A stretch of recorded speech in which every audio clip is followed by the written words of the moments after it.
Hola, muy buenos días. Hoy vamos a hablar del informalismo europeo y del expresionismo abstracto.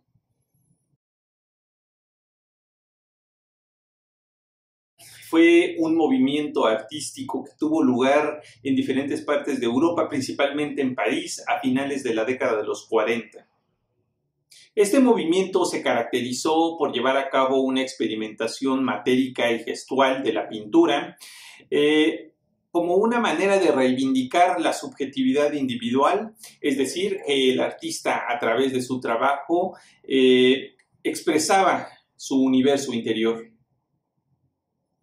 Esta visión artística estuvo vinculada con el final de la Segunda Guerra Mundial y que dentro de los círculos intelectuales principales de Europa circulaba el existencialismo, que no es otra cosa que una corriente filosófica que buscaba responsabilizar al sujeto de sus propios actos y por ende de su propia existencia. En 1952, el crítico de arte Michel Tapié acuñó el término arte informal para referirse a, digamos, una nueva forma de pintura que privilegiaba la espontaneidad y lo irracional.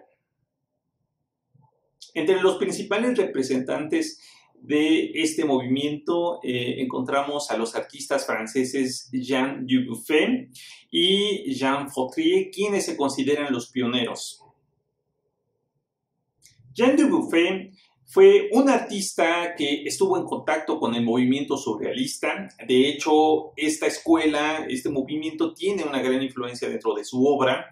Él va a ser como el creador de algo que se le llama art brut o arte bruto, que no es otra cosa que privilegiar la inmediatez y desterrar los convencionalismos estéticos de la pintura previa a la década de los 40. Jean Fautrier, por su parte, fue un artista que fue influenciado por la obra de André Derain y otros coloristas del fauvismo. Él va a ser creador de un estilo artístico que se le va a conocer como tachismo, que proviene de la palabra francesa tache, que es mancha en español.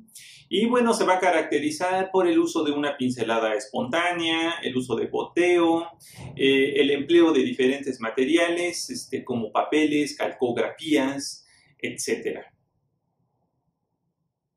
Otros artistas del informalismo importantes fueron Waltz, que era el seudónimo del artista alemán Wolfgang Hulsa, quien era un hijo de un canciller de Sajonia y que tenía estudios musicales desde temprana edad, otros gustos por la poesía y que también se interesó por la pintura y la fotografía.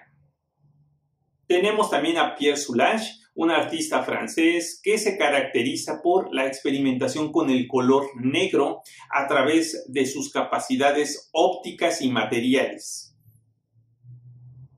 Luego tenemos a Henri Michon, un artista de origen belga que, en sus inicios fue un poeta, pero después a finales de la década de los 30 se inclinó por las artes plásticas. En un principio de su carrera utilizó el óleo, sin embargo de manera posterior trabajó principalmente con aguadas de acuarela o de tinta sobre papel.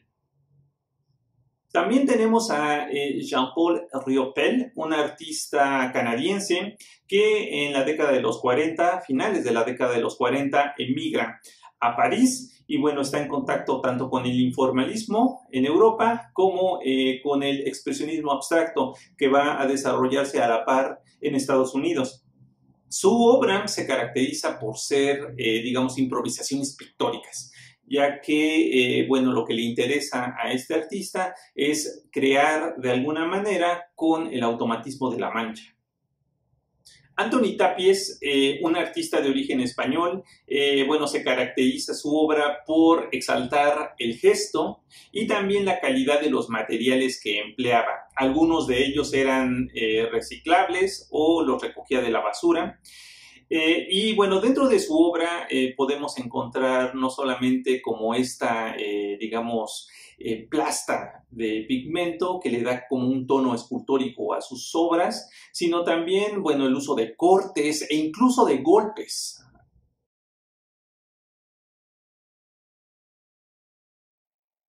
En marzo de 1946, la revista New Yorker publicó una reseña de la exposición en solitario del artista Hans Hofmann, escrita por el periodista Robert Coates, en el que se refirió al trabajo exhibido como expresionismo abstracto.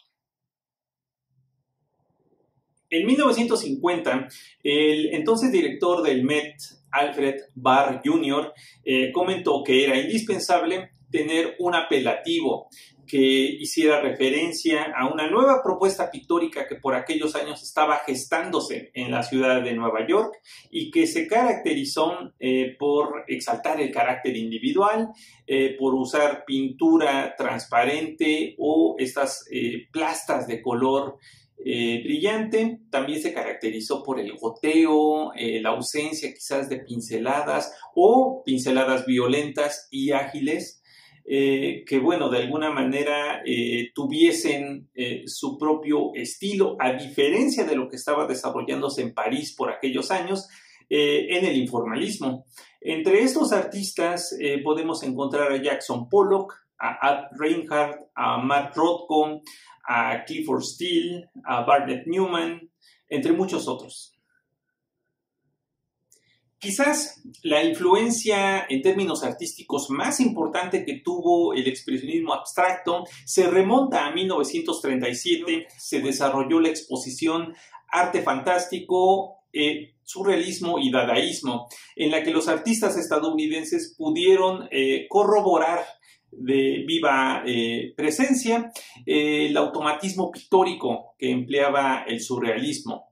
Recordemos que este procedimiento consiste en acallar la voz de la razón y la voluntad de lo consciente para dar rienda suelta a lo instintivo. A partir de esta noción podemos afirmar que el expresionismo abstracto es una exploración, una afirmación y una experimentación de uno mismo. Al igual que el informalismo que se estaba desarrollando por aquellos años en Europa, el expresionismo abstracto entendió que la pintura era un proceso catártico a través del cual, el artista liberaba su yo interior y que a su vez también tuvo dos vertientes principales. Una fue el action painting y la otra fue el color field painting. El action painting es una técnica que de alguna manera resaltó el movimiento, lo enérgico, lo gestual del artista. Considerar, por ejemplo, que la pintura ya no es un objeto, sino que es un proceso. La expresión action painting o pintura de acción nos remite de inmediato con la técnica dripping utilizada por el artista Jackson Pollock, en el que, consistía en pintar por medio de amplios chorreos, utilizando diferentes materiales sobre lienzos de gran formato. Sin embargo, también otros artistas utilizaron esta técnica, como el artista de origen holandés Willem de Kooning, quien trabajó también con el arte de acción, aunque conservó un hálito figurativo en su obra, y esto fue una estrategia que congenió lo representativo y lo gestual. Por su parte, Franz Kline, otro artista de la acción pictórica, trabajó en sus inicios con trazos fuertes y figuras abstractas para pasar después a una experimentación cromática con blancos y negros. Dentro del color field painting, lo que podría traducirse como pintura de campo de color, lo importante fue hacer uso de grandes superficies de color puro e inmaterial, es decir, contrario a la intención gestual de la pintura de acción. Por ejemplo, Matt Rothko, pintor de origen ruso, realizó lienzos de gran formato con colores vibrantes y monócromos, aunque también elaboró pinturas que exploraron las cualidades ópticas de los colores al contrastarlos unos con otros. Por su parte, Barnett Newman trabajó la abstracción inspirado en el arte primitivo de los nativos americanos, aunque posteriormente se interesó por la pureza cromática del color. Finalmente, Adolf Gottlieb también exploró el arte antiguo estadounidense en estas formas geométricas y simples, antes de pasar a sus famosos paisajes en los que, bueno, no solo experimentó con las formas y con los trazos, sino también, al igual que Rothko, hizo este juego de contrastes ópticos de color.